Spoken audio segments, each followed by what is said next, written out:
Bonsoir tout le monde. Si vous le voulez, on va pouvoir débuter cette séance-là pour les gens sur place et les gens qui sont en ligne avec nous ce soir. Bienvenue à Carleton-sur-Mer pour cette séance ordinaire du conseil municipal. À l'ordre du jour, ce soir, vous avez les points là, à l'écran. En point 1, lecture et acceptation de l'ordre du jour. En 2, période de commentaires et de questions portant sur les sujets de l'ordre du jour. En 3, approbation du procès verbal de la séance ordinaire du 8 juillet 2024. En 4, les correspondances. En 5, dossier de la Direction générale de la greffe, politique de frais de déplacement et de séjour, révision. En 6, c'est le dossier de la trésorerie. On a les comptes à payer au 31 juillet 2024. Le projet de rénovation de l'Aréna Léopold Leclerc, demande de paiement numéro 19. Rapport des activités de fonctionnement au 30 juin 2024. Rapport des activités d'investissement au 30 juin 2024. Embauche d'une agente à la comptabilité. En urbanisme, maintenant, 7.1, entente intermunicipale de fourniture de services d'inspecteurs 2025-2029, MRC Avignon. 7.2, prolongation de l'entente intermunicipale de partage d'une ressource pour la structuration de la gestion du règlement sur les chiens et des enjeux animaliers et utilisation des surplus anticipés. 7.3, vente de terrain et autorisation de signature sur le lot 3 887 581. Partie 7.4, chiens potentiellement dangereux, licence numéro BDC 2324, déclaration et ordonnance. En développement économique et tourisme, 8, il n'y en a pas dans cette rubrique. 9, dossier loisirs, culture et vie communautaire. 9.1, projet de construction de jeux d'eau, demande de paiement. 9.2, autorisation pour déposer une demande d'aide financière à la MRC Avignon, Journée de la culture 2024. Dossier des travaux publics, en 10.1, une demande d'aide financière pour le programme d'aide à la voirie locale, volet redressement, sécurisation pour les travaux de pavage sur la route Saint-Louis. 11, sécurité publique, rapport trimestriel du service de sécurité incendie Avignon-Est du 1er avril au 30 juin 2024. 11.2, organigramme, service sécurité incendie Avignon-Est révisé. Prochaine séance en 12, autres sujets en 13. Ensuite, le tour de table du conseil, période de commentaires et de questions et la levée de la séance. Est-ce que j'ai une proposeur pour l'adoption de l'ordre du jour? Proposé par Régis Leblanc. Merci. Ça nous amène au point 2 de l'ordre du jour, qui est la période de commentaires et de questions portant sur les sujets. Dans les sujets que j'ai énumérés, est-ce que vous avez des questions sur ces éléments-là? Sinon, on va prendre toute autre question à la fin, comme à l'habitude. Ça vous va? Oui, madame. Avez-vous reçu ma correspondance? Non, je ne crois pas. Je suis de retour de vacances ce matin. J'ai envoyé par Messenger. Fermez-vous à 3 heures l'été? Non, parce que j'ai envoyé à 3h15 un message par Messenger. Après ça, je suis allée, j'essayais d'envoyer un courrier régulier, mais je ne trouvais pas comment fonctionner. Alors, c'était sur la page des plaintes. Ah ben, si c'est rentré à 3h15 aujourd'hui, peut-être que ça n'a pas été traité. Là, moi, je n'ai pas reçu. Là, je sais pas. Veux-tu aller voir, Antoine? Non. Non, mais je suis désolé, Mme Desgaris. Je suis bien désolé, mais si ça rentrait à 3h15, c'est pas ma boîte courriel. Je n'aurais pas accès directement à ça. Je veux savoir pourquoi j'ai dit tellement. Mais soyez assurés que si vous l'avez transmise, elle sera traitée. Oh, vous recevrez l'accusé de réception. Je l'avais envoyé. Soyez un peu indulgents, non, on ne peut pas. Non. Je n'ai pas accès à toutes les communications qui rentrent. Parce que je vais en parler à la période de questions. Mais j'aurais aimé que vous soyez comme préparés. On va l'attendre tout à l'heure. Mais sinon, si c'est une communication qui est adressée au conseil, on va la recevoir tant que l'équipe la regarde. Sinon, est-ce qu'il y a d'autres questions sur les sujets à l'ordre du jour? Non, on peut y aller. Avec le point 3, l'approbation du procès verbal de notre dernière séance ordinaire qui était le 8 juillet 2024. Est-ce que c'est conforme à nos décisions d'une proposeur pour l'adopter? Denise Leblanc fait la proposition. Merci. Dossier de la mairie, les correspondances. En fait, on a une correspondance officielle qui nous a été déposée au cours du dernier mois. C'est de la municipalité de Nouvelle. Vous l'avez peut-être vu dans les médias. Là, on a eu des échanges avec Nouvelle, New Richmond, Esquiminac et Maria pour travailler sur une répartition du déficit de l'Aréna. Puis on avait demandé aux municipalités de nous revenir. Là, on avait fait une proposition. On nous avait demandé de nous revenir officiellement, ce qu'ils ont fait. Parce que Nouvelle a fait là, par voie de lettres et de résolution. Et donc, ils nous ont confirmé qu'elles ne souhaitaient pas adhérer au projet d'entente intermunicipale. On est à regarder les différents scénarios, puis on est en attente d'y répondre aux autres municipalités aussi. On va en discuter là, de façon plus approfondie avec le conseil ce mercredi, cette semaine. Mais donc, la correspondance, c'était vraiment celle de la municipalité de Nouvelle qui nous a été déposée, qu'on dépose ce soir en séance publique, qui nous a été remise au conseil. 5, dossier de la Direction générale et de la greffe. Maintenant, politique de frais de déplacement et de séjour révision. Il y a quelques semaines, quelques mois, là, on a complété la négociation de la convention collective avec les employés syndiqués. L'ancienne convention prévoyait les modalités pour les frais de déplacement, frais de séjour, là, les montants, les per diem pour les déjeuners, dîners, etc. Et ce qu'on a décidé de faire là, lors de la négociation de la convention, c'est de sortir ces éléments-là de la convention collective, puis d'avoir une politique de frais de déplacement qui s'applique à tout le monde, tant les cadres, les syndiqués que les élus, et de faire une petite révision. Donc, c'est ce qui est fait, c'est ce qui est déposé ce soir au Conseil. Essentiellement, il y a les taux au kilométrage là, qui sont modifiés, ce qu'on viendrait faire avec la nouvelle convention. Ce qui se fait dans beaucoup d'organisations, c'est ce qu'on dit, c'est que plutôt que de fixer un taux dans la politique, on fait référence au taux du Conseil du Trésor. C'est les taux qui sont utilisés là, par tous les ministères, par la plupart des municipalités. Puis le Conseil du Trésor fait un exercice, puis il le met à jour régulièrement. Donc, on va se baser sur ce taux-là. Puis après ça, il y avait des petits ajustements. Là, j'ai plus les montants là, avant, mais c'est entre 10 et 15 pour les frais déjeuner, dîner, souper. Là, on parle d'un déjeuner à 14 pour les per diem, là, dîner 22, souper 28. Il y a des légères augmentations pour mieux refléter les coûts réels maintenant pour les frais de repas. Donc, si ça vous va, membre du conseil, on pourrait procéder à l'adoption. Est-ce que quelqu'un me propose? Qui propose? Jean-Simon Landry propose. Merci. En 6, dossier de la trésorerie, compte à payer au 31 juillet 2024. Vous avez tous reçu la liste des comptes à payer. Il y en avait pour un total de 458 604. Si c'est conforme, on pourrait procéder à l'adoption. Quelqu'un propose? Alain Turcotte en fait la proposition. Merci. 6.2, projet de rénovation de l'aréna Léopold Leclerc, demande de paiement numéro 19 pour les travaux qui ont été faits entre le 1er et le 30 juin 2024. On a reçu toutes les factures, ça a été validé, contre-vérifié par nos ingénieurs et architectes. Et donc, on pourrait procéder au paiement de 80 207 et 88 pour cette période-là. Et ces paiements-là vont être imputés au règlement d'emprunt qui était prévu à cet effet pour ce projet. Ça vous va? Quelqu'un propose? Amélie Dallaire en fait la proposition. Merci. 6.3, rapport des activités de fonctionnement au 30 juin 2024. En fait, ça, c'est à mi-année, on fait un exercice qui est fait, qui est déposé. C'est simplement pour information au conseil, pour voir un peu où on en est là, par rapport au budget au cours de l'année. Donc, je vous dirais que de façon générale, les finances se passent bien. On suit beaucoup le budget. Le gros changement qu'il y a eu, c'est au niveau du déneigement. Là, qu'il y a eu on est plus bas que ce qu'on avait budgété en termes de dépenses parce qu'on a eu un hiver qui était plus clément. Mais l'exercice de façon plus détaillée, là, on a l'obligation de le faire. Puis c'est au 30, on doit prendre les revenus dépenses au 31 août. Et à la séance de septembre ou d'octobre, ça devrait être septembre, je pense, ou octobre qu'on va. 7 octobre. Ouais, la séance du 7 octobre, on va vous déposer, comme à chaque année, une prévision où on regarde où on était rendu au 31 août 2024 par rapport au 31 août 2023 et comment on prévoit finir l'année pour faire des ajustements si nécessaire là, avant, pour ne pas arriver avec des surprises en fin d'année. Mais je vous dirais qu'au niveau financier, tout se passe bien, puis on a eu des petits, des augmentations, des diminutions de certains postes, mais de façon générale, on respecte le budget. On a une bonne saison touristique, ça semble être positif au golf, au camping aussi, dans nos revenus. Puis on va avoir une légère diminution des dépenses, comme je le disais, au niveau du déneigement. Mais encore une fois, dans un budget municipal, le déneigement, il y a une partie qui est l'hiver, puis là, il reste quand même le déneigement de l'automne prochain. Si l'hiver est plus hâtif, ça peut avoir un impact, évidemment. On n'a pas encore bouclé l'année. Mais tout se passe bien. Ensuite, c'est un dépôt. On n'a pas besoin de résolution, je pense, pour ce point-là, non? 6.4, rapport des activités d'investissement au 30 juin. C'est le même principe, mais pour les dépenses d'investissement en immobilisation, là, les projets qui ont été réalisés. Ça permet d'avoir un suivi de l'avancement des différents projets. Je vous dirais que ça y va rondement là, selon notre planification. Là. Il n'y a pas de surprise majeure jusqu'à présent dans les projets. Là, il y avait une partie au camping des infrastructures. Là. Les conduites ont été refaites, le conduite d'égout, d'aqueduc. Entre la marina et le camping, il a passé sous le goulet, mais il y a une station de branchement là, au camping qui devait être installée au début de l'été.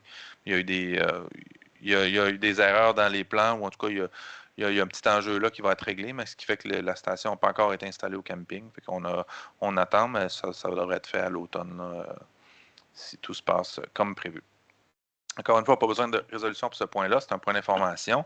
Maintenant, on serait à 6.5, embauche agente à la comptabilité.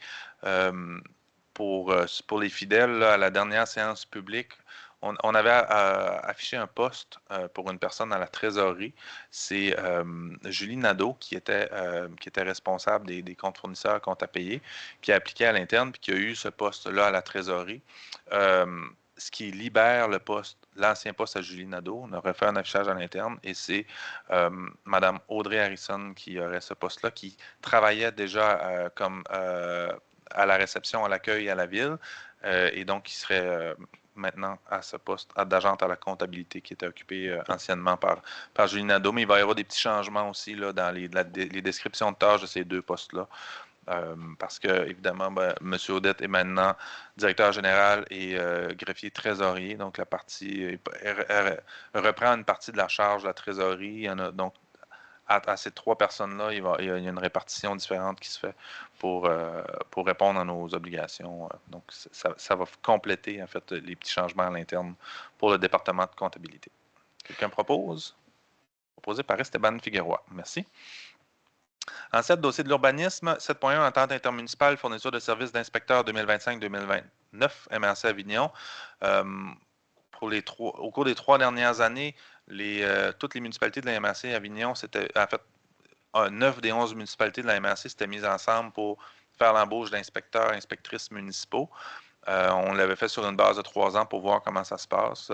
Toutes les municipalités sont très satisfaites, même Nouvelle et Maria, qui n'étaient pas dans l'entente initiale parce qu'il y avait déjà des ressources à l'interne, ont décidé d'adhérer. Donc, dans cette nouvelle entente-là, ça inclut Nouvelle et Maria. Les 11 municipalités se répartissent au total 4 ressources. Nous, c'est l'équivalent de 4,25 jours semaine là, qu'on a une ressource en inspection municipale pour venir nous aider. Et comme on est satisfait, on désire poursuivre pour un autre 5 ans avec la MRC, avec essentiellement la même formule qu'au cours des 3 dernières années. Ça vous va? Ça m'aurait besoin d'une proposition pour l'adopter. Proposé par Régis Leblanc. Merci. 7.2, prolongation de l'entente intermunicipale de partage de ressources pour la structuration de la gestion du règlement sur les chiens et des enjeux animaliers et utilisation des surplus anticipés. En fait, ça fait suite à des nouvelles lois provinciales qui ont imposé aux municipalités de tenir à jour maintenant un registre pour tous les chiens sur le territoire. Puis on a une série d'obligations qu'on a maintenant. Entre autres, s'il y a des chiens dangereux, on va voir une résolution qui suit en lien avec ça. Mais on a des obligations maintenant pour gérer les chiens. Et on s'est posé la question, comment on va le faire dans les municipalités? Est-ce que chacune des municipalités gère ça? Parce que c'est quand même exigeant. Et au cours des derniers mois, dernières années, on a réfléchi, on a embauché une personne, la MRC Avignon et Bonaventure, les deux MRC, pour réfléchir au meilleur scénario, pour voir comment on gère les chiens dans Avignon et dans Bonaventure. Est-ce que chacune des municipalités le fait? Est-ce qu'on devrait transférer, demander au MRC de s'en occuper ou encore de travailler avec des organismes comme le réseau de protection animale? Et pour réfléchir à ça, on avait embauché une ressource qui avait été financée par le ministère des Affaires municipales. Et ce financement-là se termine au 31 décembre 2024 de cette année. On anticipe qu'il va nous rester un 35 000 à l'entente. Et ce qu'on veut demander au ministère des Affaires municipales, c'est de prendre ce 35 000-là puis de poursuivre la réflexion jusqu'en avril 2025. Parce que là, présentement, on travaille avec le réseau de protection animale. Fait qu'on voudrait étirer l'entente qu'on a, le financement du ministère des Affaires municipales jusqu'au 30 avril prochain. Et c'est ce que la résolution vise à faire, de demander et de m'autoriser moi-même et le directeur général à signer tous les documents relatifs à cette proposition. Est-ce que ça vous va, du conseil? Oui, c'est une proposition de Jean-Simon Landry. Merci.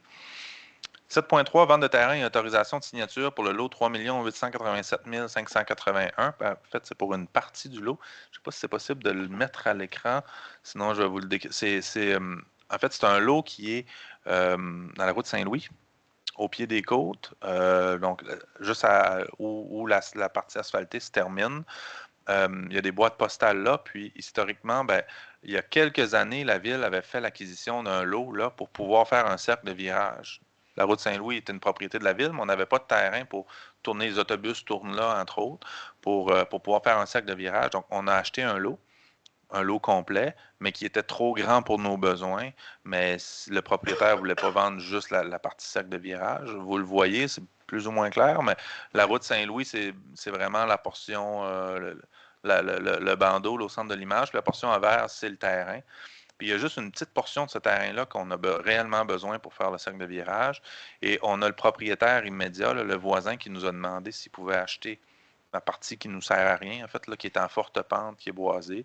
Et bon, après discussion avec le conseil, ce qu'on souhaiterait faire ce soir, c'est vendre une partie du lot. C'est le lot 3 887 581 pour un montant de 36 sous le pied carré plus les taxes applicables. Ça représente le coût qu'on l'avait payé à l'époque, puis on a majoré de 10 par année pour essayer de trouver un prix qui était juste pour tout le monde. Les frais d'arpentage unitaire de la transaction seraient à la charge de l'acheteur, donc du demandeur. La résolution vise à autoriser à signer le document concernant cette transaction à la ville. Donc, on demeure propriétaire de la section. Si c'est possible de revenir, là, excusez juste des petites secondes. La section à droite, là, la pointe là, du triangle, là, c'est vrai, c'est dans cette section-là où nos besoins sont, mais tout le reste, c'est superflu pour la ville. Est-ce que ça va, Mme du Conseil? Est-ce que j'ai quelqu'un qui a fait la proposition? On n'a pas j'ai pas il va y avoir des travaux d'arpentage qui sont nécessaires pour identifier la superficie précise, mais ce qu'on peut vous dire environ, ce que ça représente, c'est un chiffre, là, je cherche. Ouais, ça sera pas long. On l'évalue à environ 29 800, là, autour de 30 000, là, disons. Là, ouais. Pardon? Je ne connais pas le zonage de ce terrain-là. Mais si c'est non, ça ne devrait pas être zoné agricole parce qu'on ne peut pas morceler un terrain agricole. Donc, on ne pourrait pas vendre une partie si c'était une zone agricole. Donc, non, c'est vraiment en forte pente avec des arbres. C'est un terrain boisé en montagneux. Là. Ouais. Puis avec un ruisseau aussi dans une partie du terrain, avec une bande de protection riveraine. Alors voilà, pour ça, est-ce que j'ai une résolution? Quelqu'un propose? Denise Leblanc fait proposition. Merci. 7.4, chien potentiellement dangereux, licence numéro BDC 2324, déclaration et ordonnance. C'est une première, là, je faisais référence tout à l'heure à une nouvelle loi qui impose aux villes de gérer, entre autres, les chiens dangereux. On a un cas où on a eu des plaintes de citoyens, on a notre inspecteur municipal qui a fait des interventions et on est rendu à l'étape de déclarer un chien potentiellement dangereux sur le territoire. Une fois que ce chien-là est déclaré, c'est une ordonnance qui suit le chien, peu importe, même s'il y a déménagement. C'est un chien qui a fait des morsures, donc qui est jugé. Et ça vient avec une série je ne les nommerai pas tous, là, mais il y a une série de contraintes là, qui s'appliquent. Le chien doit, dans un endroit public, porter une muselière panier en tout temps, avec une longueur maximale de laisse de 1,25 m.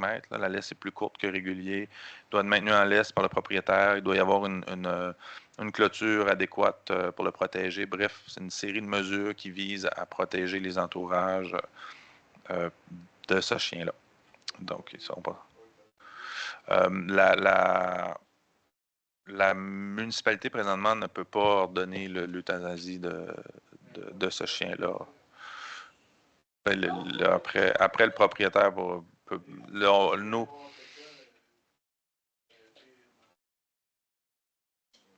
Mais bon, là, ça c'est au-delà de notre contrôle, mais nous, au niveau légal, les démarches qu'on peut faire, c'est celle-ci après pour venir mettre des restrictions importantes, puis on va s'assurer aussi que le propriétaire respecte ces restrictions. Quelqu'un a fait la proposition? Proposée par Régis Leblanc. Merci. En 8, développement économique et tourisme, on n'en a pas ce soir. En 9, loisirs, culture et vie communautaire. 9.1, projet de construction de jeux d'eau, demande de paiement. C'est la deuxième demande de paiement pour le projet.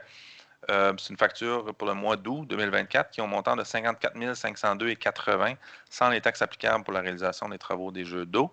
Ce qu'on viendrait faire aussi dans la résolution, on vient confirmer que cette dépense-là, cette charge-là va être affectée au fonds de roulement à amortir sur une période de 10 ans. Il va rester encore là, des sommes à venir là, pour compléter ce projet-là, mais ça, c'était une deuxième facture, 54 502. Est-ce que j'ai un ou une proposeur pour l'adoption? Jean-Simon Landry le propose. Merci.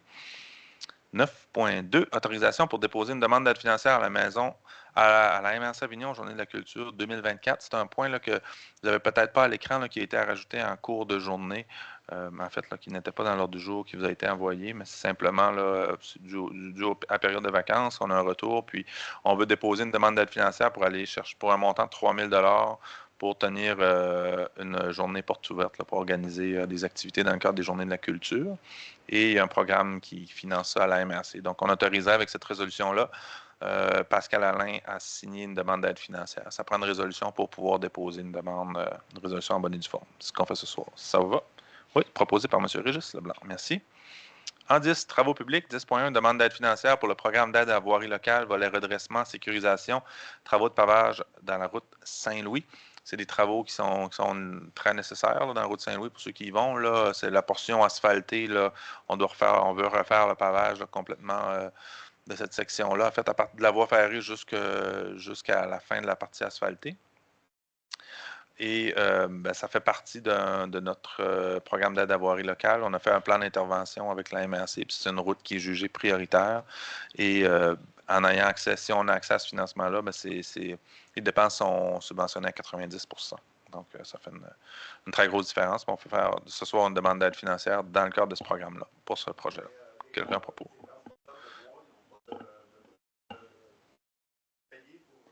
Oui, ben.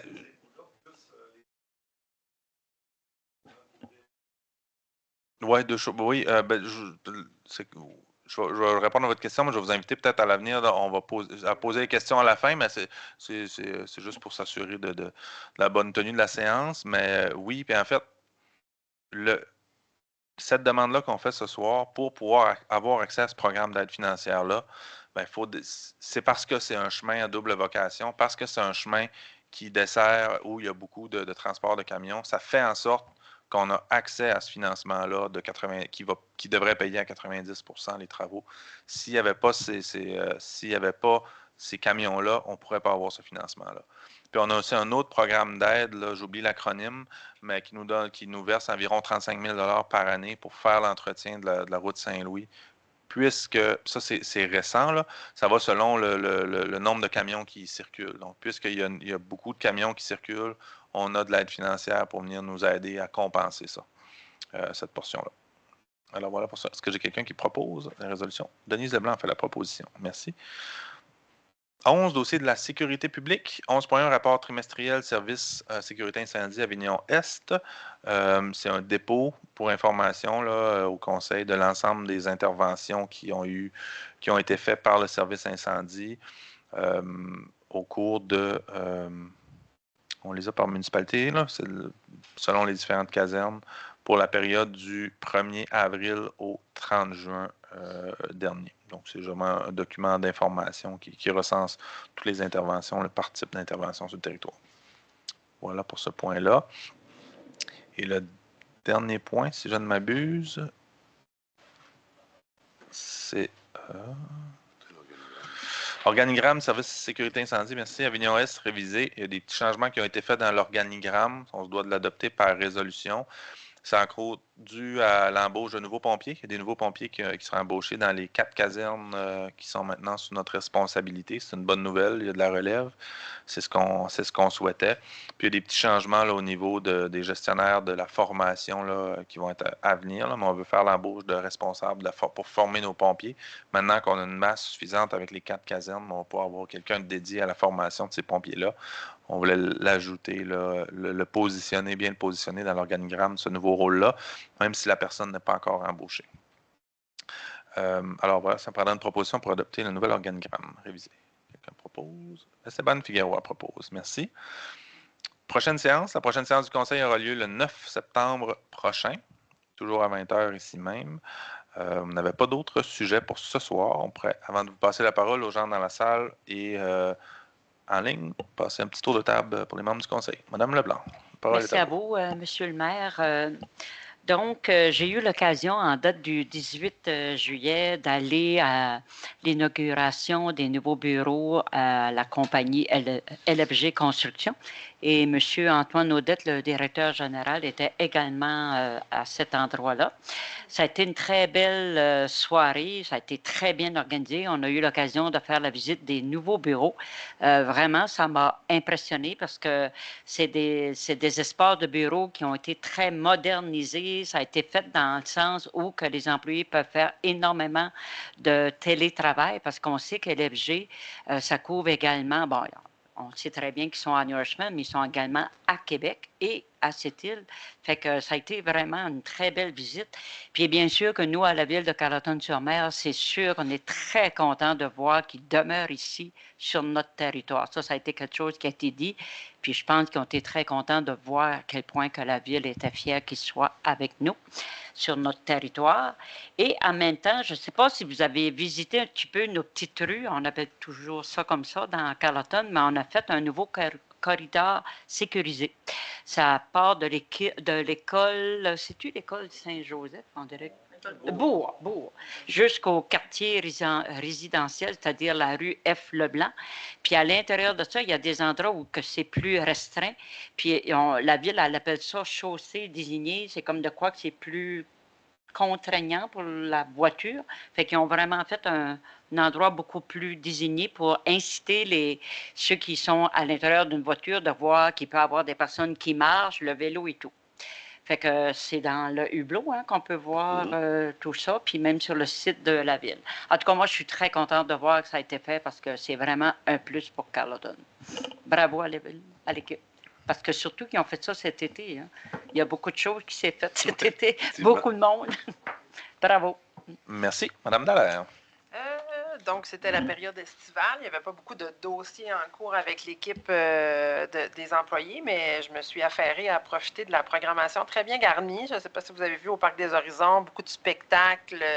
L'offre culturelle était vraiment foisonnante. Il fallait faire des choix. Alors, je me suis affairée à participer à plusieurs activités. C'est vraiment intéressant. Je pense l'agent d'animation qui a été embauché pour organiser une programmation puis venir contribuer à l'installation du matériel et tout ça. Je pense que vraiment, ça a consolidé une offre autant pour la population que pour les touristes. Fait que je pense que ça sert tout le monde. C'est super intéressant.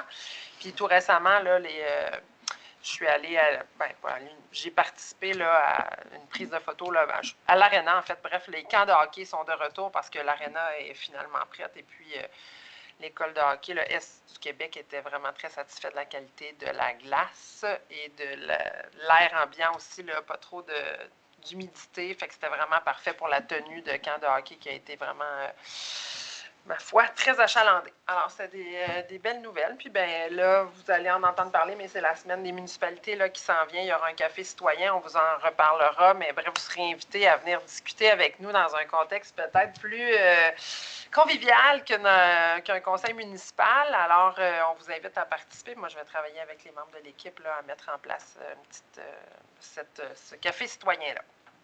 Merci. Merci. M. Turcotte. Rien de spécial pour moi. Bonsoir. Merci. M. Landry. Merci, M. le maire. Bonsoir tout le monde. Mes projets sont, pas mes projets, mais les dossiers que je travaille sont généralement actifs l'été, donc le golf, ça va très bien. Les chiffres les indicateurs sont au vert. Le terrain a souffert un petit peu au mois de juillet de manque d'eau, mais l'avantage, c'est que ça a amené les gens à jouer au golf.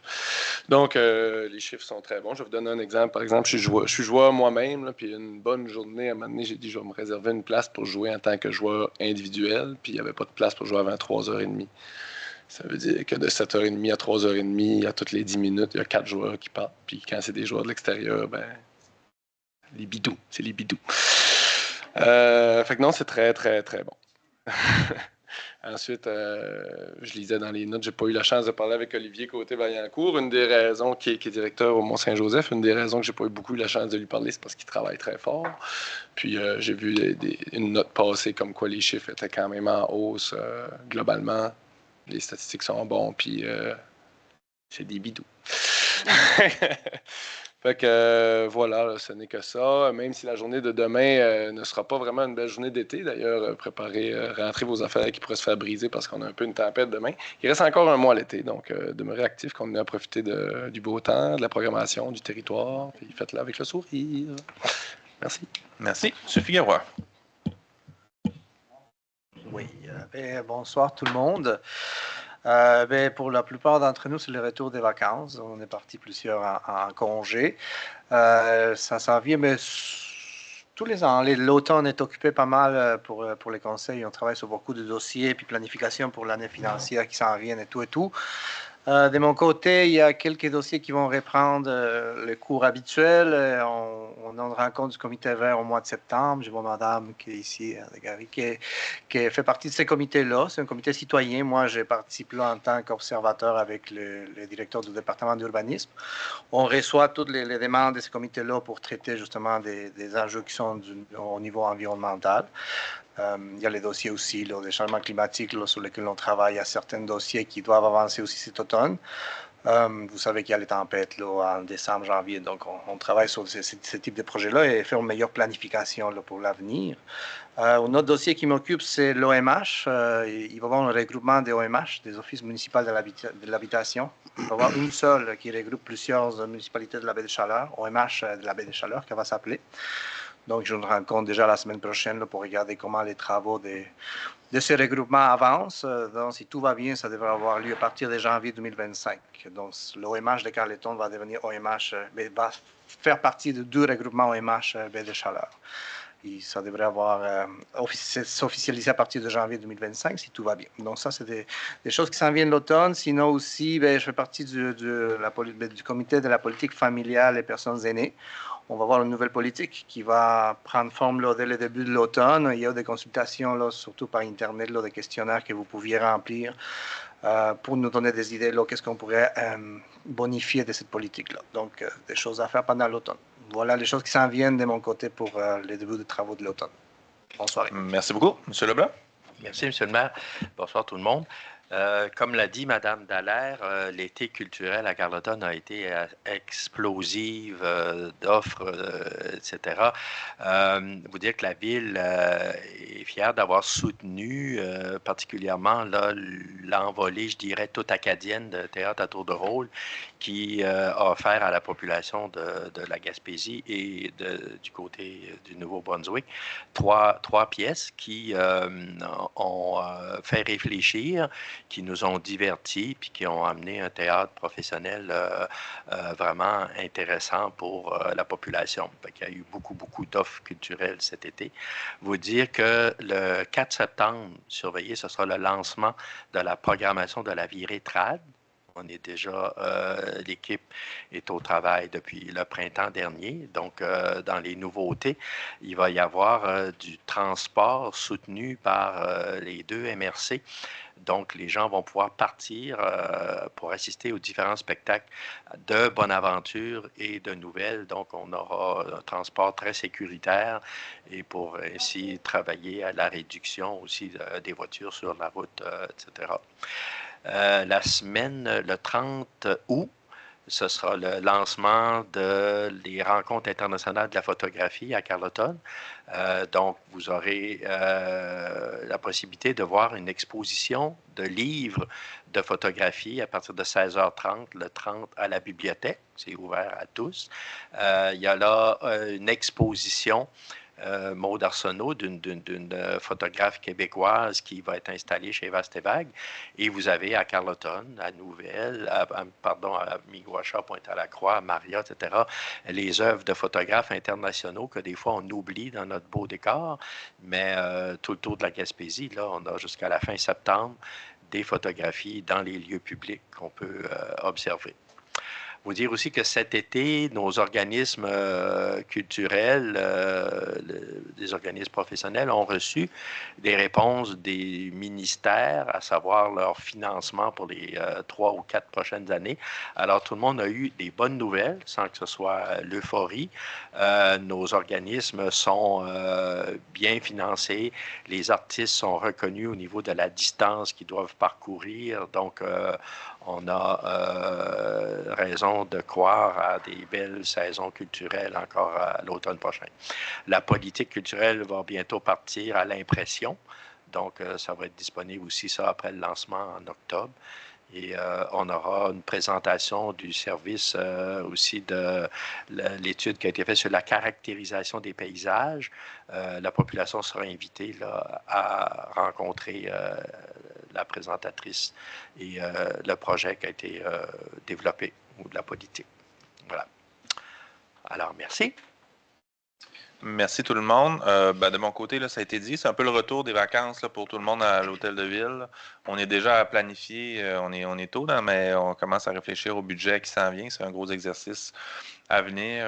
Il y a beaucoup les collègues l'ont dit, là, il y a beaucoup d'activités, un foisonnement à l'été, mais c'est du travail qui se fait beaucoup à l'hiver, au printemps. Là, on voit la réalisation de tout ce travail-là. Les équipes sur le terrain sont très à faire, mais là, l'été, c'était une période aussi dans l'hôtel de ville où les différentes directions prenaient une petite pause très bien méritée. Mais là, le travail s'amorce de façon plus intense. Ce qui va nous occuper, ce qui va m'occuper, moi, beaucoup, probablement, comme au cours de la dernière année, c'est tout l'enjeu de l'habitation qui est sur toutes les lèvres. Ajouter du logement à Carleton-sur-Mer, on travaille sur une foule de projets avec plein de partenaires. Ça mobilise beaucoup de montants, mais je pense que c'est un enjeu qui est nécessaire. Puis on a plusieurs projets sur la table. On souhaite qu'ils aillent de l'avant, mais pour venir résorber cet enjeu-là, le service de garde aussi, c'en est un autre qu'on entend beaucoup parler d'ajouter des services de garde pour notre population. Le projet 132 aussi, qui avance, la réfection de la 132 entre le Jean Coutu et le Cégep Le Quai des Arts, qui avance à la vitesse d'un gros projet avec le ministère des Transports, qui ne se réalisera pas. On ne verra pas de la machinerie l'été prochain, pas avant 2030-2031, mais quand même, on a beaucoup de travail, puis on avance avec eux sur différents scénarios en ce sens-là. Alors voilà pour les prochaines semaines probablement à venir. La parole sera à vous. Pour les gens dans la salle, ça fait des questions. Oui, monsieur Sam. Pour commencer, le jeu d'eau, là, avez-vous checké comment est-ce que ça dépensait de litres? Pas encore, on a installé un compteur, mais on va faire un bilan à la fin de la saison, là, mais c'est tout nouveau, on n'a pas encore... Là, au mois de mars, vous disiez que ça dépensait 52 gallons minute. Puis un cycle, c'est 5 minutes. Ça fait 260 gallons par cycle. Moi, j'ai parlé de grands chiffres en général, là, mais le 52, ce que j'ai dit, c'est que le volume d'eau qui va être dépensé, on va le savoir quand on va faire la lecture des compteurs. Dans les spécifications des jeux d'eau, c'était 52 gallons minute. Ça fait 260 gallons à toutes les fois que quelqu'un pèse sur le bouton. C'est 5 minutes que vous avez marqué dans le bibelot. Oui, la programmation, là, ça varie, mais c'est pas si un jeune appuie, là, il y a une programmation, les jeux d'eau démarrent, mais pendant 5 minutes, c'est pas tous les jeux d'eau en même temps pendant 5 minutes. Là, il y a une séquence, là, il y a une rotation qui se fait. Il y a un moyen d'expliquer. Puis après ça, vous parlez des personnes handicapées. Oui. À l'Arena, le monde de personnes, il est jamais entre les deux, il est barré. Quoi. Là, il est fonctionnel, il a été réparé, là, ça a pris du temps, mais il est fonctionnel, il a été testé. Puis, Moi, j'ai été checké aujourd'hui, puis il était à off. Ça veut dire que la personne handicapée, il faut qu'elle rentre en dedans, demander pour pouvoir embarquer dans une machine pour rentrer. Là, je n'ai pas le détail là, pour aujourd'hui, mais c'est un équipement que probablement quand l'aréna est fermé, qui va être fermé. Là. Quand il n'y a personne dans l'aréna, de ce que je comprends, il va être fermé. Il y avait des véhicules là. Je ne suis pas au fait, je pourrais vérifier. Mais moi, l'information que j'ai, c'est qu'il fonctionne. Puis, je ne sais pas si vous avez des détails. Là, mais... Effectivement, il est fonctionnel. Puis effectivement, ça prend le préposé de l'aréna pour débloquer, pour faire fonctionner le monde personne. Quand tu as roulant, tu rentres en dedans, tu lui demandes de venir te débarrer. Exactement, mais il faut avoir une assistance pour pouvoir. Ça veut dire que c'est pas accès universel. Là. Puis, concernant les véhicules, le lignage du stationnement n'est pas encore fait. Vis-à-vis le monde personne, il va y avoir une zone réservée pour les personnes handicapées. Il va pouvoir attendre qu'ils sortent. Tu pourrais téléphoner. Hein? Tu pourrais téléphoner au plus beau. Ben, c'est accès universel, c'est je peux d'arriver là, puis peser sur le bouton. Ouais. Puis après ça, le directeur du Mont-Saint-Joseph, il est-tu en télétravail depuis qu'il est engagé? Le Mont-Saint-Joseph, c'est pas la ville, c'est un organisme indépendant, mais ils ont les bureaux dans l'hôtel de ville. Là. Moi, je le vois régulièrement à l'hôtel de ville. L'autre jour, à la première réunion, je vous ai dit que je trouvais que c'était méprisable de traiter les personnes handicapées. Vous n'êtes pas d'accord? Puis le lundi, j'écoute les nouvelles, et le directeur, il dit on a enlevé l'asphalte, comme ça, la navette, elle peut apporter le monde à l'oratoire. Avant ça, elle débarquait au début du stationnement. La navette, elle n'a jamais embarqué de personnes à mobilité réduite. Je ne sais pas s'il n'était pas sur le bon poste ou il y a quoi qui ne marche pas. Là. Ben, moi, je peux pas vous répondre pour Non, le c'est- Mont-Saint-Joseph. Là, je suis pas au courant. On peut se C'est pas la poser des ville. questions. Vous ne pouvez pas répondre à grand-chose ce soir. Vous ne pouvez pas me dire comment est-ce que ça dépense de gallons. Vous ne pouvez pas me dire pour le Mont-Saint-Joseph, vous ne pouvez pas me dire grand-chose. On peut se poser des questions sur sur la pertinence du monde qui travaille là. Il y a quelqu'un qui ne fait pas sa job, qui ne sait pas ce qu'il dit. Où ça, au Mont-Saint-Joseph? Ouais. Ben, c'est pas la ville, c'est un autre organisme. Il Ouais, faudrait mais leur c'est- demander à eux. Là. C'est qu'est-ce qui paye? C'est de l'argent de la ville qui paye les réparations là. Ben, non, la corporation est indépendante, elle fait ses projets à des revenus autonomes. Des fois, la ville, il y a de l'aide financière de la ville pour faire l'entretien des sentiers pédestres, puis pour des projets ponctuels, mais c'est une autre entité différente avec son conseil d'administration. Voyons, la machine d'entraînement là, pour vélo de montagne, c'est qui ce qui a payé ça? C'est un projet, c'est un projet que d'autres ont fait. Ils ont déposé une demande d'aide financière à MRC. Je ne sais pas si la ville je pense que la ville a soutenu financièrement ce projet-là. Là, on leur donne un montant annuel. Mais pourquoi est-ce que vous ne l'avez pas fait en bas au lieu de monter les enfants en haut? Ça, c'est le Mont-Saint-Joseph. C'est l'organisme qui avait décidé ça parce qu'ils veulent animer le sommet de la montagne, occuper les jeunes qui sont sur le sommet. Là. Il y en a un parc d'initiation là, côté du parc Germain-des-Lauriers pour les tout petits. Puis pour les enfants un peu plus vieux, ils ont choisi d'aménager ça au sommet. Il va y avoir un espace, je pense, là, avec des tables à pique-nique, là, puis un espace abrité aussi qui va être installé. Mais c'est leur décision à eux comme organisme. C'est nous autres qui payent, La ville, on soutient des projets là, partout sur le territoire, dont celui-là. Le Mont-Saint-Joseph, la corporation, évidemment, met des sous là-dedans. C'est leur projet, c'est eux qui l'ont travaillé. Vous demander, il me semble, si vous mettez des sous, vous pourriez lui demander qu'il donne la bonne information. Par rapport à... Il n'y a jamais eu d'accès pour les personnes à mobilité réduite pour monter là. La navette ne les a jamais montés. Puis elle ne les montrera jamais parce que vous ne voulez pas prendre un autobus adapté. C'est pas qu'on ne veut pas, c'est qu'il y a des contraintes quand même, là. Il y a des enjeux, mais ça je l'ai dit, là, on allait le regarder, mais il y a des enjeux de disponibilité de véhicules, de véhicules adaptés, entre autres. Ça devient très difficile. Quand ils vont à l'école, ils les embarquent. C'est des autobus scolaires, c'est pas...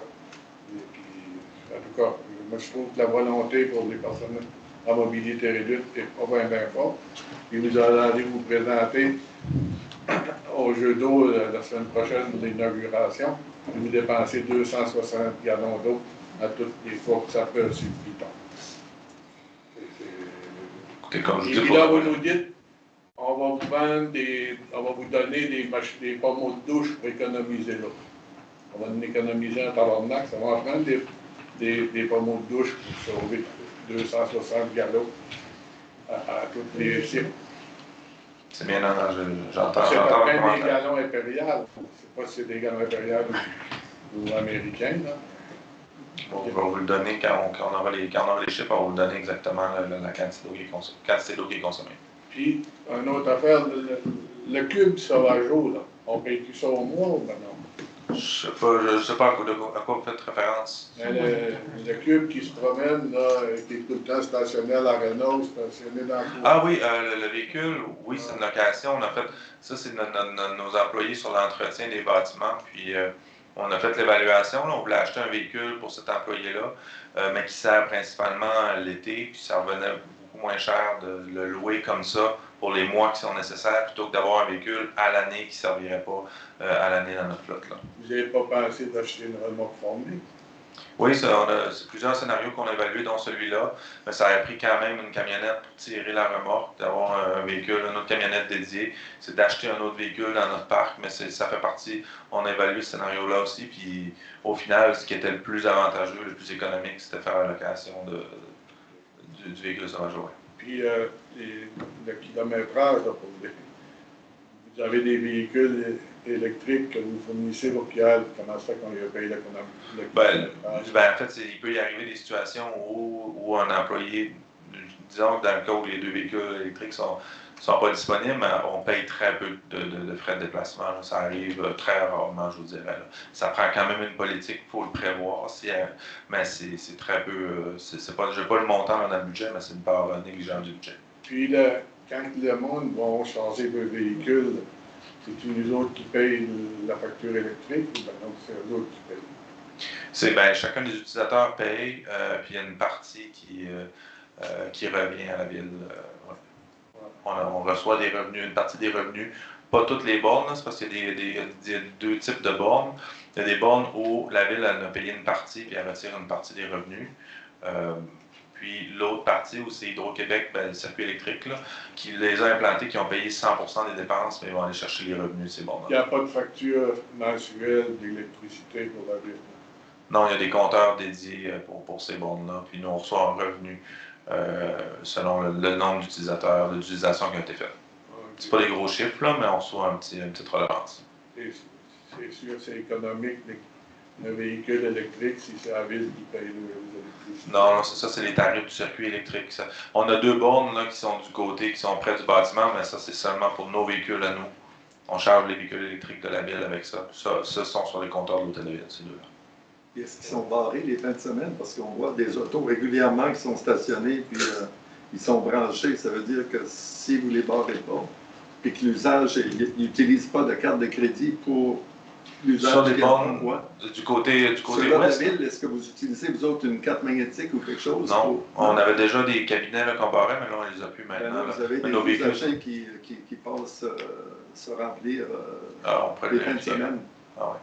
On va le vérifier. C'est pas méchant, mais c'est pas des gros coûts, mais c'est sûr que s'il y a des bornes payantes, on veut que les gens... Le remplissage, c'est 20-25$. Si tu es bas assez, là, ça peut aller jusqu'à ces montants-là. Dans les tarifs du circuit électrique, là, mais le coût réel d'électricité, disons, à la charge de la ville, mais c'est pas un enjeu de financement, là, mais dépendamment du véhicule, c'est moins cher que ça. Ce que ça coûte réellement à la ville, là, à 8 sous du kilowatt, là. Mais s'il y a des gens, s'il y a des privés qui viennent la fin de semaine, qui se branchent sur nos bornes gratuites, à nous, sur nos bornes à nous, on va y voir. Les bornes publiques qui fonctionnent avec des cartes de crédit, donc la ville pourrait, dans votre cas, vous autres, avoir des cartes à puce quelconques que vous auriez, vous autres, l'usage, mais quelqu'un d'autre ne pourrait pas obtenir de l'énergie sans avoir sa carte à puce. Oui, l'enjeu, puis au début, nos 2 bornes spécifiques à la ville étaient disponibles, les gens pouvaient se brancher, mais c'est que ces bornes-là coûtent beaucoup moins cher que les bornes avec un système de paiement. Ces bornes-là, on a une subvention, puis ça coûte quelques centaines de dollars à la ville, ça a coûté à implanter la borne, versus un système avec carte qui pousse à plusieurs milliers de dollars, je n'ai pas les chiffres, là, mais il y a vraiment un gros écart de prix. C'est pour ça que pour nous, nos besoins, mais en règle générale, moi, mon bureau est là, je vois à la période estivale peut-être, mais habituellement, je ne vois jamais de véhicule utiliser ces bornes-là. Les fins de semaine, moi, en tout cas, j'en vois régulièrement, je fais du vélo, puis j'en vois. On va le regarder. Moi, je pensais que c'était une gratuité de la ville, là, mais en bout de ligne, c'est les citoyens. Oui. On va le regarder, là, si on va trouver des solutions, s'il y a des gens qui se branchent. Okay. On va le regarder. Oui, une autre question. Oui, Mme Leblanc, c'est super, la délimitation des lignes pour les vélos, sauf que votre entrepreneur, il fait aussi, lui, de l'asphalte, je ne sais pas si vous êtes au courant, mais il y a des nids de poules dans le réseau de vélos, puis là, tu arrives là-dedans, c'est des grosses poules là, qui pourraient pondre là, puis ça pourrait être patché sans problème. Là, je ne sais pas si ça serait quelque chose qui pourrait être demandé à travers habituellement, c'est nos employés en régie le font. Là, je ne sais pas si la ronde en sont rendus. Là, dans le quartier ici, en avant, en tout cas, il y a au moins une douzaine d'offres. Je vais me permettre de répondre, si vous le voulez bien. Je l'ai observé comme vous, effectivement, et j'en ai parlé à la personne. Excusez-moi. Je l'ai observé, ce que vous avez noté, et j'ai eu une rencontre avec la personne responsable ici à la ville. C'est sûr que j'ai pas eu l'occasion de voir notre directeur général. Je lui en ai fait part, puis il devrait y avoir de quoi là-dessus, qui devrait être corrigé. Je ne peux pas vous dire quand, comment, tout ça, mais ça devrait être... Au moins, je l'ai vu. OK. Moi, j'ai un problème. J'ai un 2/3e voisin. Elle a 2 chats. Elle me dit qu'elle n'est pas responsable de ses chats. Ses chats, ils viennent pisser sur mon patio. C'est pas un parfum agréable. Je lui en ai parlé. Est-ce que je pourrais les faire empailler et vous les apporter ici? En fait, la responsabilité des chats, c'est peut-être, je ne sais pas, pour la C'est juridiction gestion, fédérale ou provinciale ou municipale? Je ne suis pas sûr, je ne sais pas si c'est la nuisance ou c'est le réseau de protection animale. Là. Je peux vérifier, là, honnêtement, la question est pertinente, là, mais je ne sais pas qui est responsable. Au niveau des chiens, là, il y a de la réglementation, puis le chien doit rester sur un terrain. Pour les chats, je ne sais pas si c'est la même qui se... Mais ce serait important d'essayer de nous valider ça, parce que moi, je suis sur le point... Les tirer? Non, pas les tirer, trouver une solution pour les empailler, puis vous les apporter. Mais je vais regarder ça. Des poules? On va revenir là-dessus. L'ours aussi, faut-tu l'enregistrer, l'ours qui est dans le sentier? Ah, c'est vrai. Ah, je ne sais pas, fait d'un ours... Vous n'avez pas entendu parler qu'il y avait un ours dans le sentier des épargnants? Mathieu, juste une question. L'Aréna, est-ce qu'il reste encore beaucoup de paiements mensuels pour se rendre à terme avec la balance des frais? Non, vous êtes pas mal rendu à terme. On n'est pas loin, là. C'est la question qu'on pose à chaque fois qu'il y a une nouvelle demande. Mais il y avait des travaux qui ont été faits en juin, là, mais là, on est-ce devrait qu'il y a eu commencer. des ajouts qui n'étaient pas annoncés, qui ont été encore ajoutés? Ou... Non, c'est juste des travaux, je sais pas, on a juste, là. Maintenant, le paiement 19, c'est le dernier paiement. Les travaux ont cessé en juin. OK. Donc, ce qui reste, c'est la retenue. Il y a certaines défectuosités des éléments à régler. Okay. Il y a une retenue qui est... Puis il y avait la retenue du 10 qui reste à être versée, mais qui est inclus aux demandes de paiement mensuel. Alors maintenant, vous le gardez jusqu'à la fin? Oui, tout à fait. On est rendu là. Oui. Hein? Alors, j'ai participé aux consultations sur la montagne, la première consultation qu'il y a eu avec nous présenter le projet de règlement. Toutes les réunions qui concernaient la montagne. Et j'ai eu un grand choc cet été parce que je pensais qu'il y avait une volonté que toute nouvelle construction sur la montagne s'harmonise avec l'environnement. Quand on est au quai, sur le bord de la mer ou sur la mer, on voit cette nouvelle construction avec un défrichement incroyable autour du bâtiment, une verrue sur la montagne. Je m'exprime peut-être crûment, mais c'est quand même étonnant parce que c'est une nouvelle construction. C'est depuis le début de l'été. Et pourquoi il y a autant d'arbres qui ont été coupés? Pourquoi le bâtiment est blanc? Peut-être que c'est encore sur le papier blanc, mais ça donne un choc. Parce qu'il y avait vraiment cette volonté que les revêtements devaient s'harmoniser avec du brun, du vert, etc., que les chemins devaient suivre le mouvement de la montagne, et que surtout que le nombre d'arbres abattus ne devait pas devait respecter la montagne. Alors, j'aimerais savoir qu'est-ce qui s'est passé cet été et qu'est-ce que la Ville fait face à cette nouvelle construction et pourquoi les règlements n'ont pas été appliqués. Je n'ai pas de réponse, là. Je sais pas là, vous êtes au courant quand même. Au niveau du permis, il y a des couleurs à respecter pour que ça se confonde dans le décor. La couleur du bâtiment, on commence à voir l'un dans l'autre.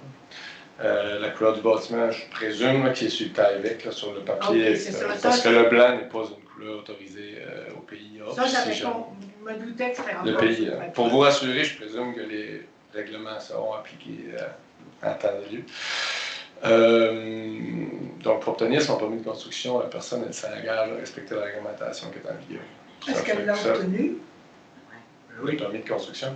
Oui. J'ose présumer. Mais ce que je ne comprends pas, c'est que c'est tellement... Si vous permettez. OK. Maintenant, le bûchage qui était là, à mon avis, il était fait il y a plusieurs années, avant le changement réglementaire. Si on parle du même bâtiment qui est là, à l'ouest. Oui, absolument. Le bûchage a été fait il y a plusieurs années. On a fait une visite de terrain déjà il y a 2 ans parce que ça a été un long processus pour le propriétaire d'obtenir son permis de construction. Donc, il l'a obtenu. Donc, dans l'éventualité où il l'aurait obtenu, puis je ne vois pas pourquoi il ne l'aurait pas obtenu. Ceci dit, la réglementation sur la coupe d'arbres a évolué depuis parce qu'il y a eu des incidents malheureux dans la montagne notamment. Et le bûchage, son pad, comme on dit, son site de construction a été bûché avant ça. Et ça fait déjà plusieurs années qu'on voit la cicatrice dans la montagne, malheureusement, et qui, on peut présumer, va repousser tranquillement, pas vite, surtout qu'elle est à mi-montagne et non pas au sommet. Après ça, vous avez parlé de la forme du chemin. Ouais, ça, je faisais référence surtout à la volonté de la municipalité. Ouais. Moi, le chemin, je ne sais pas, je ne le vois pas. C'est je vois juste un rectangle bûché avec du blanc. En fait, ce qu'on voit le plus depuis déjà quelques années, c'est la forme du chemin, qui a été bûché en ligne droite à partir de la rue de la Montagne jusqu'à son site de construction.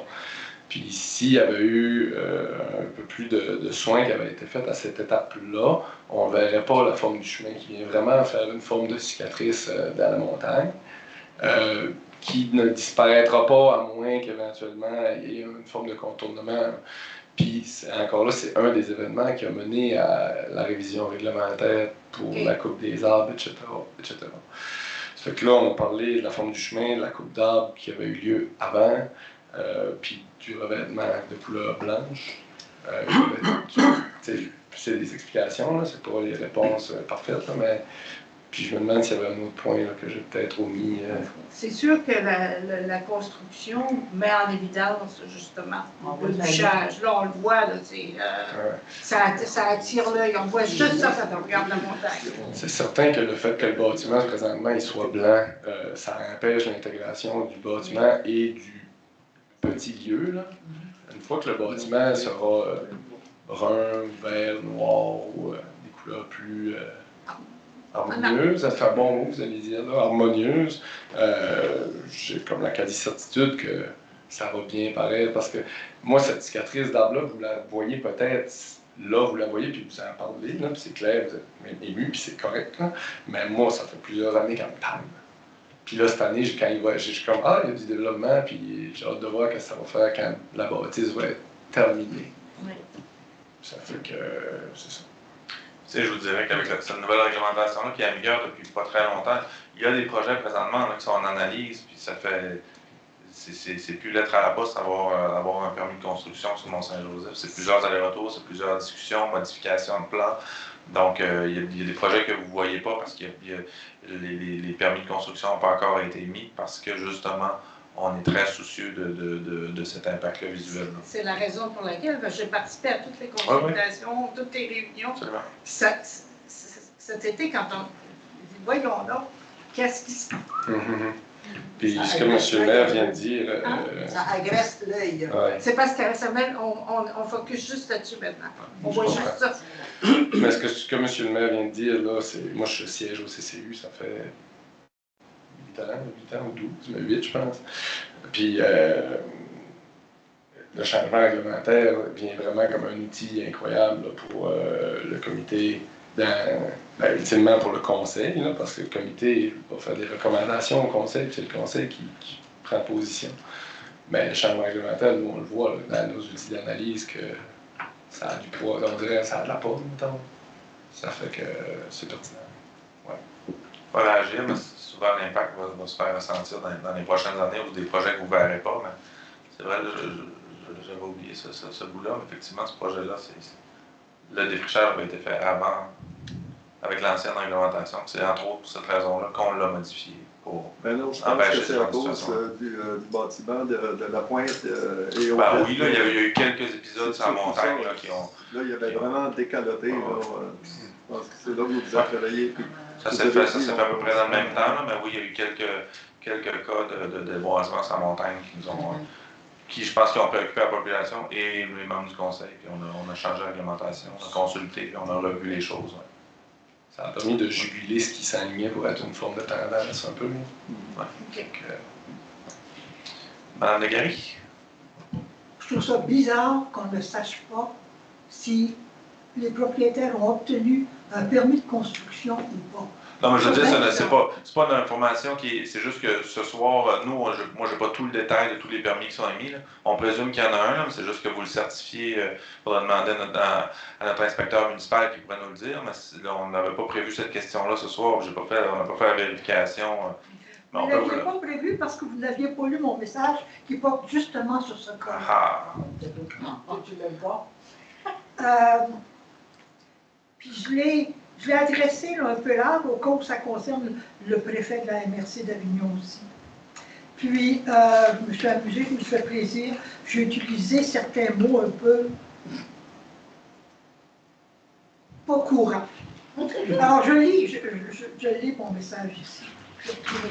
Au préfet de la MRC d'Avignon, au greffier et aux membres du conseil, tous les membres du conseil, pourriez-vous ajouter au point 13 de l'ordre du jour, parce que je pensais que vous alliez le lire, mais vous ne l'avez pas reçu.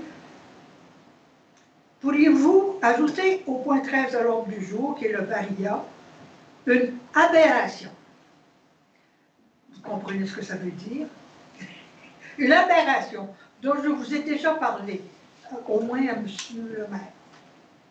Le récent chalet sur la montagne, dont la grande cour est de plus en plus complètement déboisée. Moi, je la watch, la cour.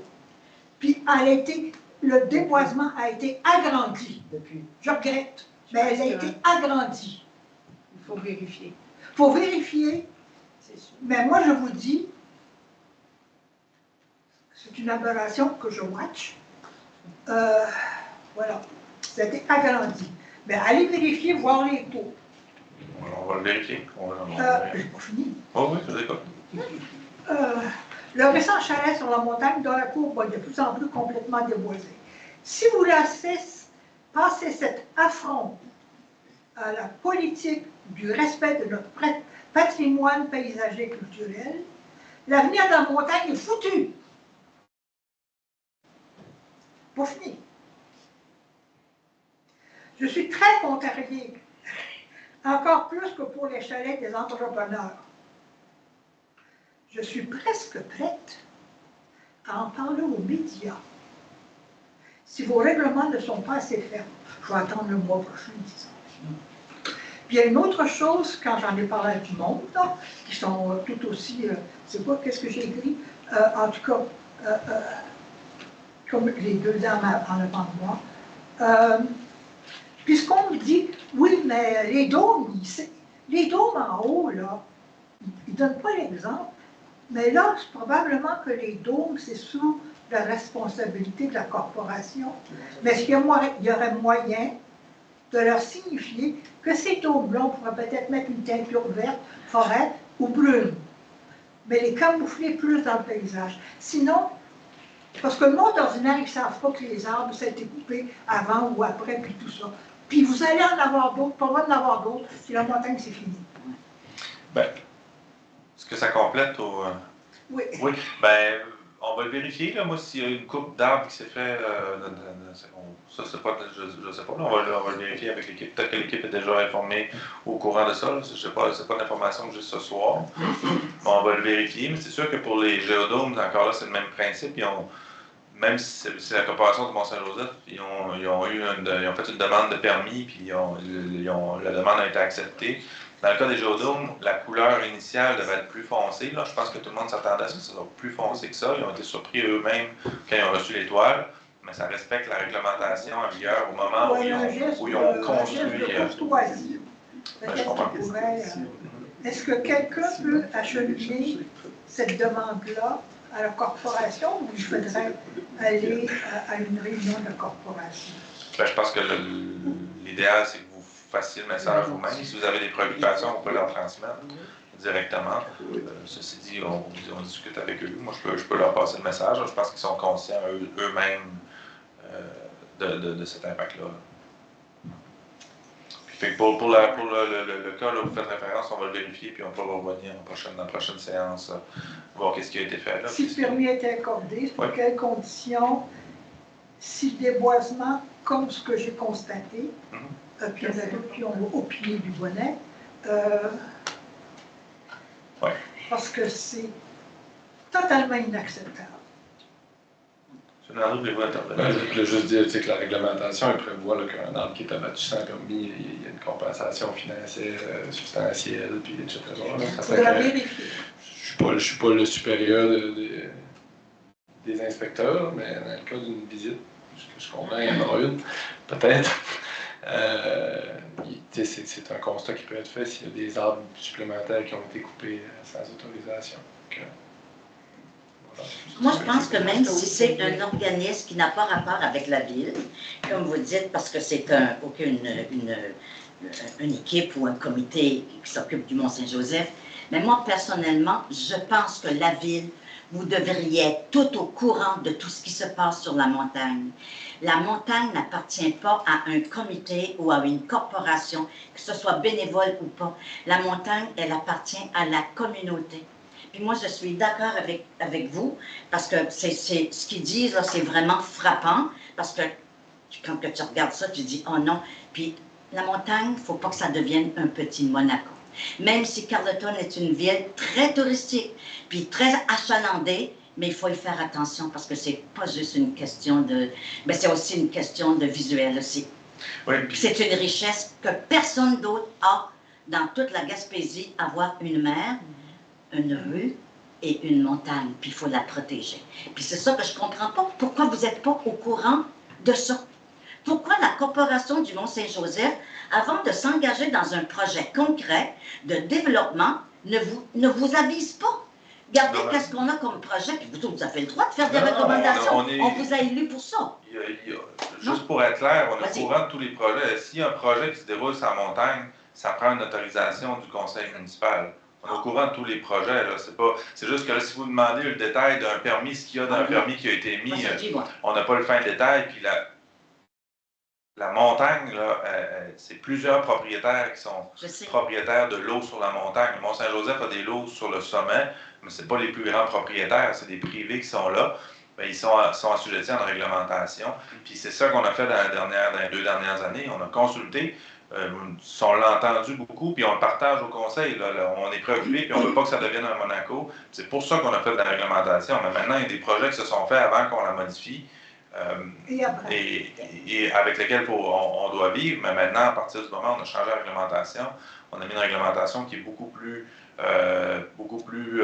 agressive, je dirais, entre autres sur les amendes sur la coupe d'arbre. Si les gens ne respectent pas, ben, c'est sûr qu'on a des inspecteurs municipaux qui vérifient et qui vont s'assurer de respecter cette réglementation. Est-ce que vous avez le droit, genre, d'interdire à un propriétaire d'un terrain de montagne de dire non, vous n'avez pas le droit de construire? Est-ce que vous avez... pouvez-vous faire ça? Non, bien, en fait, il y aurait possibilité, mais il faudrait décréter que ce soit, par exemple, une réserve naturelle, un parc. Mais là, pour décréter, ça veut dire, demain matin, si on décide que ça devient un parc, que les propriétaires ne peuvent plus rien faire sur le terrain, bien, ça peut être assimilé à de l'expropriation déguisée. Il faudrait que la ville se porte acquéreur, achète tous les terrains, et décide que ça devient un parc naturel, par exemple. Mais c'est reconnu comme faisant partie des paysages, des biens paysagers culturels. Reconnu par le gouvernement du Québec. Comment est-ce qu'on appelle ça? Parcs régionaux? Non. Non, la montagne. Parc régional. Elle fait partie. Mont-Saint-Joseph. Le parc régional, c'est mais elle fait partie de la loi sur la protection des paysages culturels. Il n'y a pas de statut de protection présentement sur la montagne. Mais d'où ça vient alors? Ben, je ne sais pas à quoi vous faites référence, je ne sais pas. Là. Ce statut-là, je le connais. Ça ne me dit rien. Là. Puis les autres membres du conseil?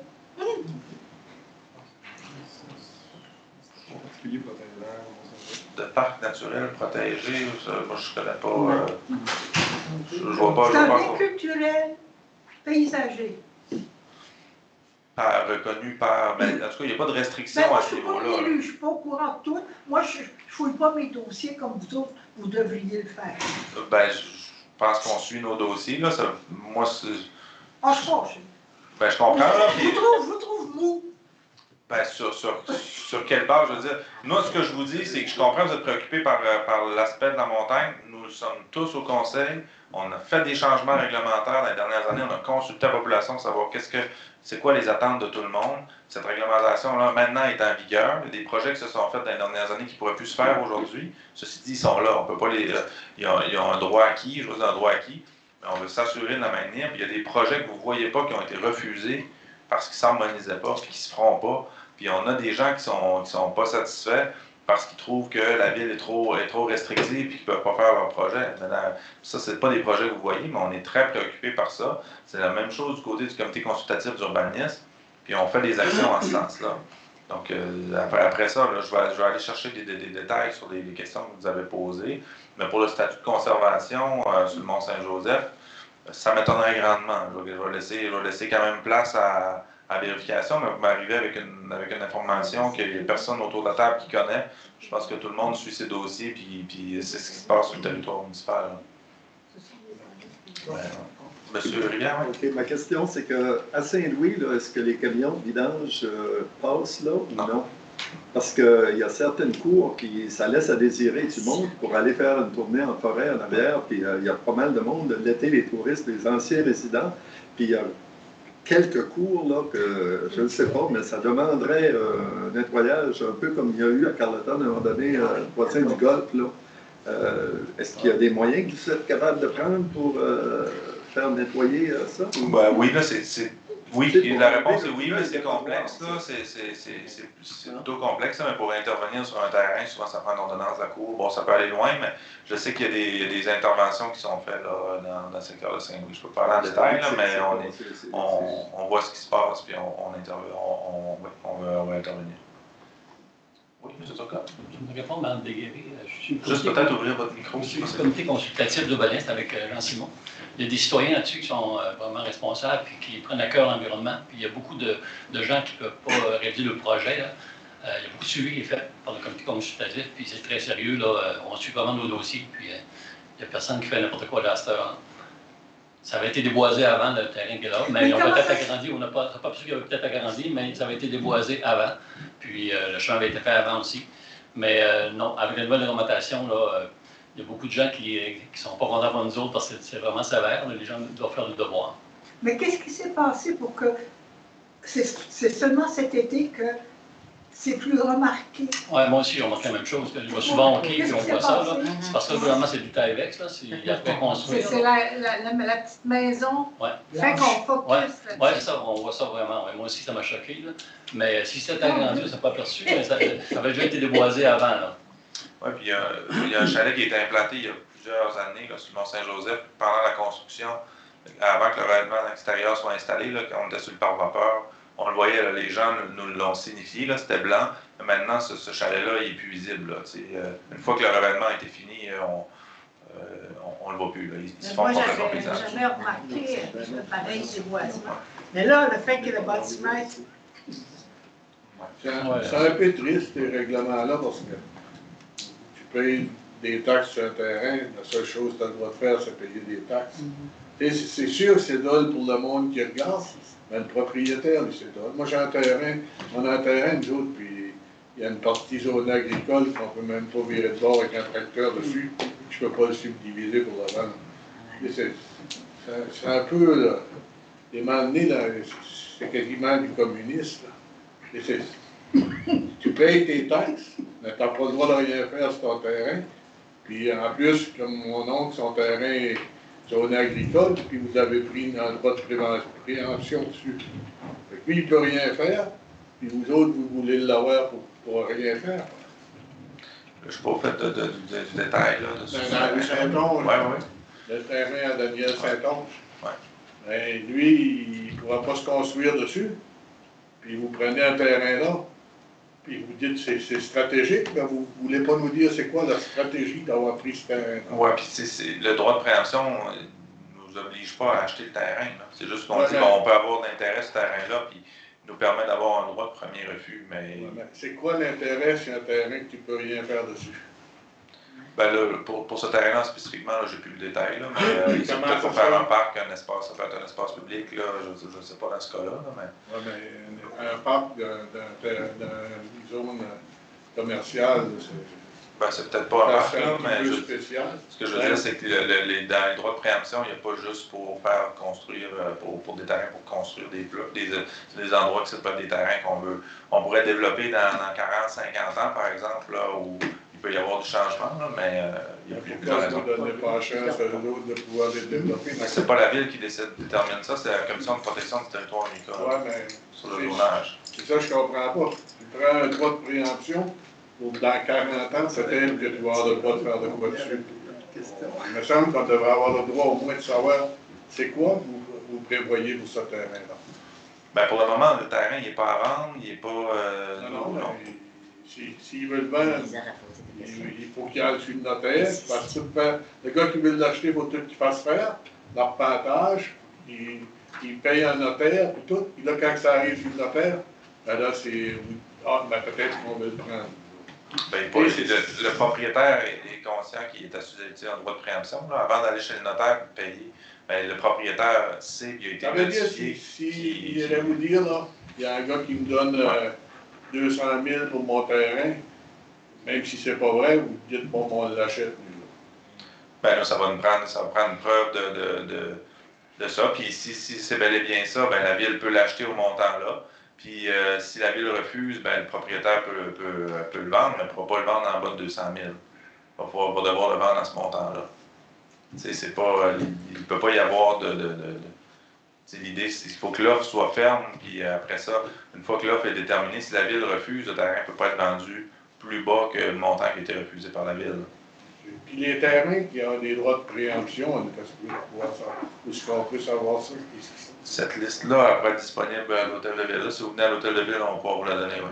C'est pas public, on ne peut pas aller sur Internet et trouver... Ah, il n'y a pas une carte là, avec l'ensemble des terrains, mais si vous voulez avoir l'information, on peut vous la donner. Je sais qu'il y en a plusieurs dans la route du quai. Tous les terrains sont en préemption dans la route du quai? Je ne sais pas, je n'ai pas le détail, non, je pense pas. Mais il y en a sur le Mont-Saint-Joseph, il y en a une porte de mer. J'ai plus le détail de tous les terrains, là, mais si vous voulez à l'hôtel de ville, vous pouvez venir cette semaine, puis on va les sortir. Avec plaisir. Ça ne nous donne pas la raison pourquoi il y a eu une préemption sur le terrain. Ben, il y en a plusieurs raisons, c'est ça que je vous ai expliqué, là. Puis après ça, tu sais, ben oui, je veux dire, c'est pas... Vous m'expliquez qu'il y en a plusieurs, mais vous me énumérez pas. Non, mais ça, c'est un nouveau droit que les municipalités ont. On a regardé sur le territoire, se dit qu'il y a des terrains qu'on pense seraient stratégiques. Ça peut être des terrains qui sont abandonnés ou qui sont dans le centre-ville, qu'on se dit, ben, si jamais il y a une offre sur ce terrain-là, la ville, ça pourrait être intéressant. On pourrait faire un parc, on pourrait le redynamiser.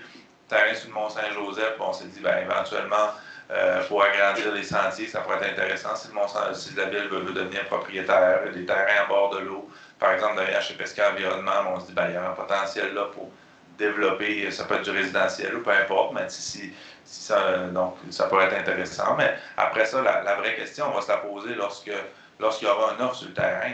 Là, le conseil devra s'asseoir et dire, ben, est-ce que ça vaut vraiment la peine? Puis là, avoir un projet.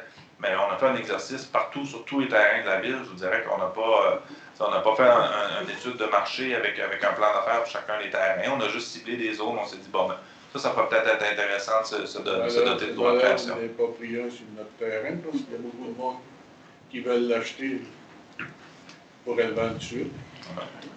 Puis, des parcs, il me semble qu'on commence à en avoir pas mal. Il y a quasiment un parc par citoyen. C'est bon. J'ai M. Mathieu qui avait une question. Oui, pendant qu'on parle de boisement du Mont-Saint-Joseph, je voulais savoir si cette réglementation-là s'appliquait uniquement au Mont-Saint-Joseph ou comme aux montagnes plus à l'ouest, comme la montagne à Bugeaud, la montagne à Émile. Oui, ça s'applique en fait sur toutes les sections là, qui sont visibles de la 132. Là. Ah, OK. Ouais. En fait, la protection des paysages, en fait, la réglementation, je vais préciser ma réponse, c'est pas assez précis, mais sur l'abattage d'arbres, entre autres, mais sur la construction de chalets, les PIA, il est sur le Mont-Saint-Joseph. Il y a une autre réglementation ailleurs, mais qui est un peu plus restrictive. Mais pour l'abattage d'arbres, c'est partout. Oh oui, ça ne va pas juste en montagne. Là. Maintenant, si quelqu'un veut abattre un arbre, ça prend un permis émis par la ville. Là. Donc, on surveille partout, là, pas seulement en montagne. Mais quelqu'un qui voudrait se construire un chalet sur la montagne à Bugeaud, par exemple, c'est soumis au même... Est-ce qu'il y a le même pays, le Mont-Saint-Joseph? Oui. Ben, oui. OK. J'avais juste une petite question au sujet de l'égout du camping. J'ai cru comprendre que les travaux sont faits, mais que l'égout n'est pas utilisé encore? Ben, en fait, le projet global, donc, c'est de refaire les égouts, les canalisations entre la marina et le camping. Ça a été fait, les tuyaux ont été passés. Maintenant, il y avait aussi prévu ce qu'on appelle une chambre de vanne, un espace sur le camping pour brancher les égouts avec les canalisations, avec le système du camping, parce que l'ancienne chambre de vanne était à fin de vie utile. C'est ce qui a été prévu. Maintenant, les chambres de vanne, ça vient tout préinstallé, prémonté avec les composantes dedans. Puis quand ils sont arrivés pour l'implanter, ils se sont rendus compte qu'il y avait une erreur dans les plans d'ingénierie. Donc là, il y a un élément à vérifier. Mais ceci dit, depuis que la canalisation est passée, on utilise l'ancienne chambre de vanne. Ça fonctionne, on utilise les conduites. C'est juste que la nouvelle n'est pas encore implantée, mais on utilise les conduites, tout fonctionne pour les égouts avec les nouveaux tuyaux. D'accord, merci. Je voulais remercier je ne sais pas qui pour l'installation du passage piétonnier ici, là, avec les lumières. C'est très apprécié, je pense. C'est utilisé quotidiennement par plusieurs personnes. On va passer le mot, là, mais oui, on est très heureux. C'est un projet pilote avec le ministère des Transports. Le ministère des Transports en faisait pas. Ils ont commencé à en implanter, puis on est dans les premières au Québec. Là. Mais là, on va en avoir de plus en plus un peu partout. Il va en avoir une aussi dans le secteur de l'hôtellerie Baie-Bleue, là, qui va être la traverse. Là, on doit rabaisser les trottoirs pour vraiment faire... mais il va y avoir un feu à clignotement rapide aussi dans ce secteur-là. On veut l'implanter. Ouais. Bravo. Merci. Une dernière petite question. Question de logement étudiant. J'avais vu passer qu'il y avait un projet de construction pour des logements. Oui, il y a une résidence de 24 logements qui va être implantée juste au nord de la salle Charles-Dugas.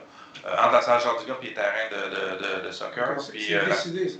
Oui, la construction devrait débuter dans les prochaines semaines, prochains jours. L'implantation, les arpenteurs sont venus sur le terrain. Donc, le permis a été mis. Donc, on ne sait pas à quelle date ça va commencer, mais bientôt, là, on va voir les travaux débuter.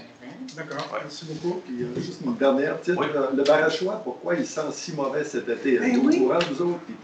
C'est parce qu'il y a des bactéries sur les algues. Pardon? Il y a des bactéries qui se sont formées sur plusieurs types d'algues. Okay. Puis ils se décomposent. Il y a une forme de. À ça est associée une forme de décomposition. Et c'est pour ça que ça sent autant. Ça sent pas juste dans le Barachois, face de chez nous, à marée basse, ça sent. Il y a énormément d'algues, puis il y a énormément de boîtes d'algues. Oui, OK. C'est des bactéries, puis même, ils pensent même qu'ils vont toucher les laminaires. C'est pour vous dire, c'est pas juste, c'est plusieurs types d'algues qui sont affectés par cette bactérie-là. C'est des bactéries. C'est dans les autres villages aussi.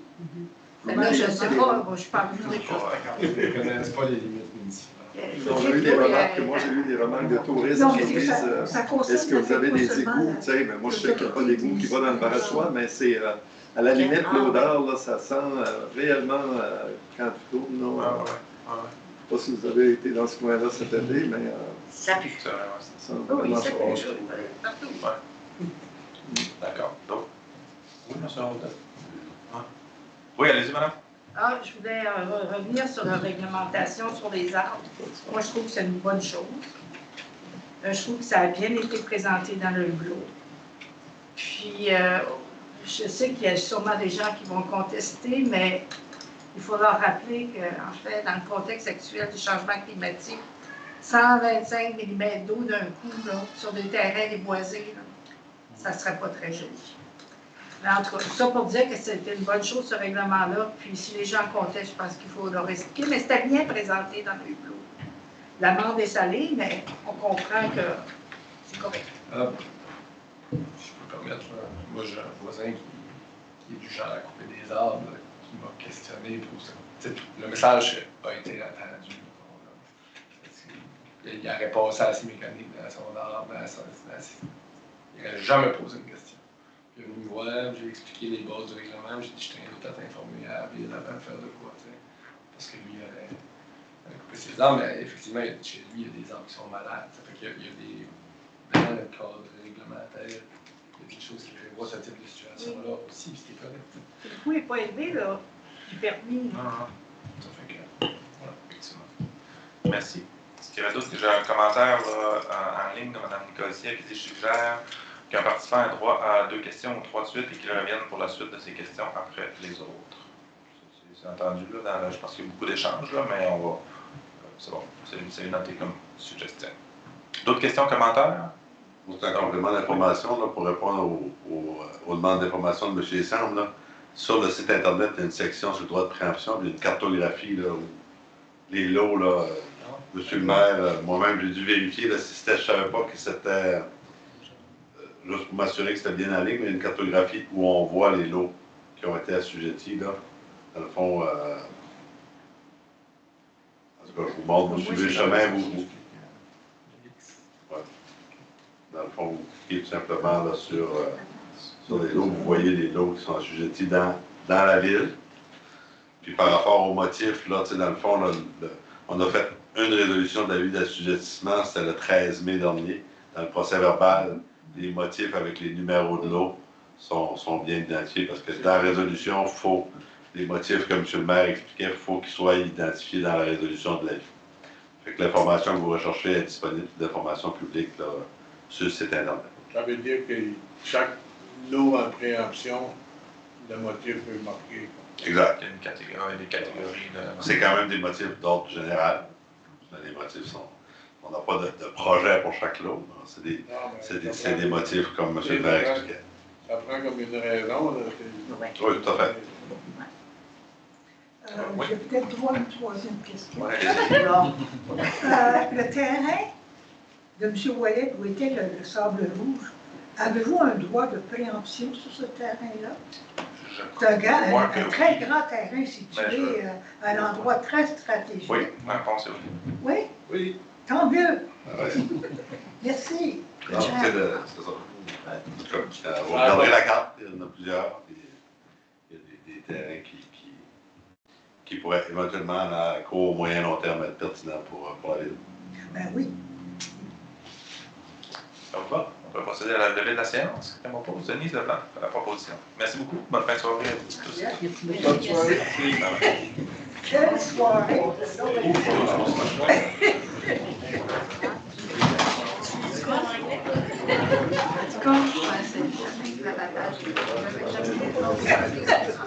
Le vrai,